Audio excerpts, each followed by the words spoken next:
The once peaceful town of Clearwater had become a breeding ground for fear. What was once a haven of tranquility and safety had now transformed into a place where shadows seemed to whisper secrets of dread. The streets, once filled with the laughter of children and the chatter of neighbors, now lay silent, cloaked in an unsettling darkness that seemed to seep into the very soul of the town. An unsettling silence hung heavy in the air, punctuated by whispers of strange occurrences. The flickering streetlights cast long, eerie shadows that danced on the pavement, creating an atmosphere thick with tension. Every creak of a door, every rustle of leaves, seemed to carry with it a sense of impending doom. The townspeople, once friendly and open, now hurried through the streets, their eyes darting nervously, as if expecting something sinister to emerge from the darkness at any moment. Pets had vanished without a trace, their desolate owners left to grieve. The once lively parks, where dogs played and cats roamed freely, now stood empty, adorned with posters of missing pets. The sight of abandoned pet toys in dark alleyways served as a grim reminder of the inexplicable disappearances. Families clung to hope, but as days turned into weeks, hope began to wane, replaced by a growing sense of despair and helplessness. Unexplained power outages plunged the town into darkness, fueling the flames of paranoia. Each blackout brought with it a wave of fear, as residents huddled in their homes, peering out of windows into the pitch-black night. The flickering lights seemed to mock their fear, casting fleeting glimpses of the unknown. Whispers of conspiracy and supernatural forces began to circulate, each theory more terrifying than the last. Tensions ran high as rumors spread like wildfire, each tale more outlandish than the last. Town meetings, once a place for civil discussion, had turned into hotbeds of fear and suspicion. Neighbors accused each other of hiding secrets, and the air would defined Clearwater was now fractured, replaced by an atmosphere of fear and uncertainty. The epicenter of these rumors? An abandoned research facility perched ominously on the outskirts of town. The facility, long forgotten and shrouded in mystery, had become the focal point of the town's fears. Stories of secret experiments and government cover-ups began to surface, adding fuel to the already raging fire of paranoia. The building, with its broken windows and overgrown vegetation, seemed to watch over the town like a silent sentinel, its presence a constant reminder of the unknown. Locals whispered of strange lights emanating from its dilapidated windows, accompanied by guttural sounds that chilled them to the bone. The lights, flickering and unnatural, seemed to pulse with a life of their own, casting eerie glows that could be seen from miles away. The sounds, low and menacing, echoed through the night, sending shivers down the spines of those who heard them.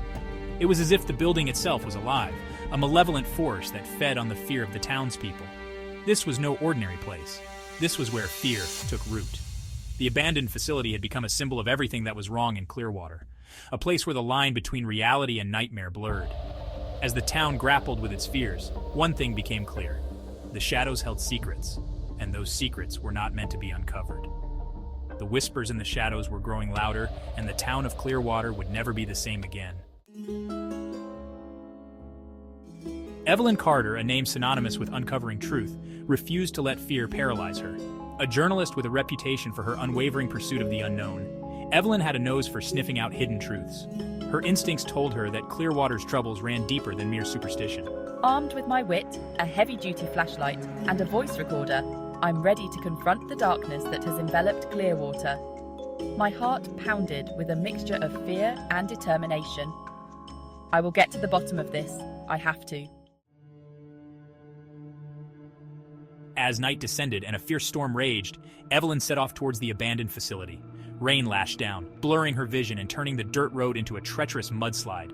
Every gust of wind seemed to whisper a warning. Her headlights struggled to penetrate the thick darkness, revealing gnarled trees that appeared to reach out like skeletal fingers. With each mile, the storm intensified, mirroring the unease twisting in Evelyn's gut. There was something deeply unsettling about this place, something that sent shivers crawling down her spine. The iron gates of the facility creaked open like the jaws of a monstrous beast, their rusted hinges groaning in protest. The sound echoed through the desolate landscape, a haunting reminder of the place's sinister past, revealing a crumbling structure consumed by shadows. The building stood as a ghostly sentinel, its walls covered in creeping vines and overgrown vegetation. Evelyn parked her car a safe distance away, the engine's hum dying down to leave an eerie silence in its wake, a beacon in the sea of darkness. She could hear her own heartbeat in the eerie silence, each thump resonating in her ears like a drumbeat. The oppressive quiet was only broken by the occasional rustle of leaves and the distant call of a night bird. Stepping out into the storm, I was met with the stench of decay. a foul odor that clung to the air like a shroud. The rain poured down in relentless sheets, soaking me to the bone as I approached the entrance of the abandoned building.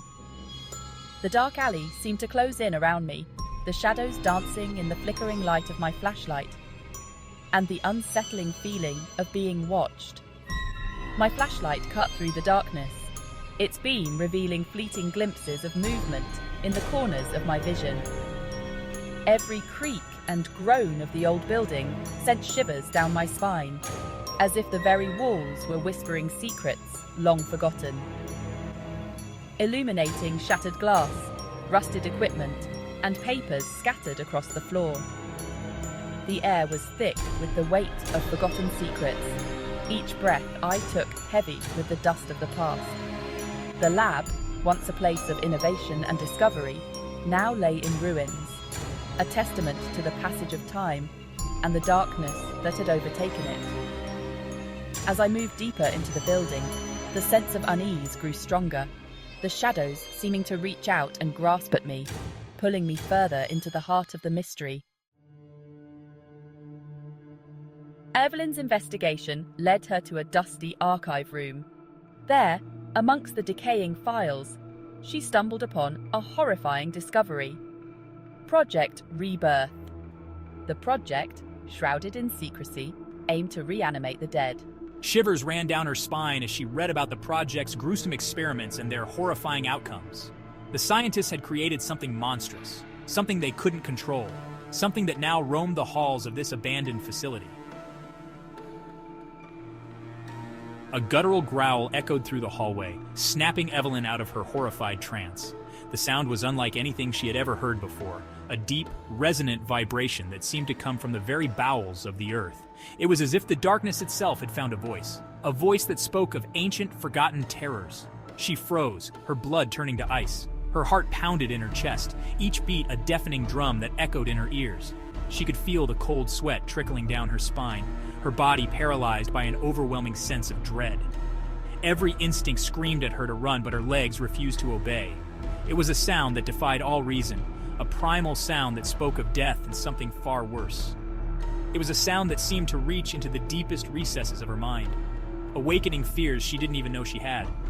The growl was a harbinger of doom, a promise of the horrors that awaited her in the darkness. Her flashlight trembled in her hand, casting flickering shadows that danced across the walls. The beam of light was weak, barely piercing the oppressive darkness that surrounded her.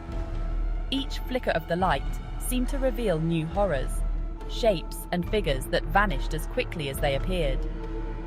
Her hand shook uncontrollably, the flashlight almost slipping from her grasp. And then she saw them.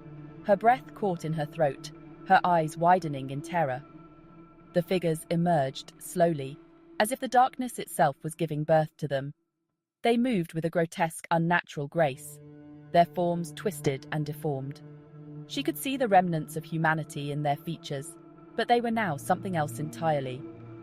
Lumbering out of the darkness, their eyes burning with an unholy light, were the subjects of Project Rebirth, creatures that were once human, now twisted and reanimated into something monstrous. Their eyes glowed with a malevolent intelligence, a hunger that could never be sated. Their bodies were a patchwork of decaying flesh and mechanical parts, a horrifying fusion of man and machine. Growls menacingly. The growl came again, louder this time, reverberating through the hallway. The creatures advanced, their movements slow but deliberate. Evelyn knew she had to move, had to escape, but her body refused to cooperate. She was trapped, face to face with the horrors of Project Rebirth, and there was no way out.